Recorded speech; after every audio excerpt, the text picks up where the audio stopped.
First of all what is stock market? Stock market అంటే ఏం లేదు. స్టాక్ మార్కెట్కి వస్తున్నారంటే ఈధర్ వాళ్ళు ఇన్వెస్టింగ్ కోసం వస్తున్నారా లేకపోతే ట్రేడింగ్ కోసం వస్తున్నారా, సో అది ఒకటి క్లారిటీ ఉండాలి.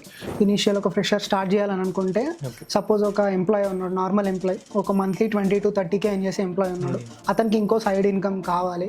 సో అతను స్టార్ట్ చేయాలంటే ఎంత పర్సెంటేజ్ ఆఫ్ అమౌంట్ అతను డివైడ్ చేసుకొని దీని మీద ఇన్వెస్ట్ చేయొచ్చు. సో ఫస్ట్ ఇనీషియల్గా ఎట్లాంటి స్టెప్స్ తీసుకోవాలి? ఇప్పుడు ఒక ఎంప్లాయీ పాయింట్ ఆఫ్ వ్యూ ఆలోచిస్తే సో వాళ్ళకి 2 కేటగిరీస్ ఉంటాయి. ఇప్పుడు 20-30,000 వస్తుందంటే హర్షద్ మీద డాక్యుమెంటరీ వచ్చింది కదా, అవును.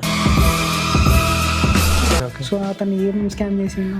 ఆయన చేసింది కొంతమంది స్కామ్ అంటారు, కొంతమంది స్కామ్ కాదు అని పాజిటివ్గా కూడా అంటారు అనమాట. సో తను బేసిక్గా చేసింది ఏంటంటే like fake bank receipts, bank నుంచి ఏదైతే ఫండ్స్ ఉన్నాయో అవి ఇండైరెక్ట్గా యూజ్ చేసి స్టాక్స్ని పంప్ చేయడం అనమాట.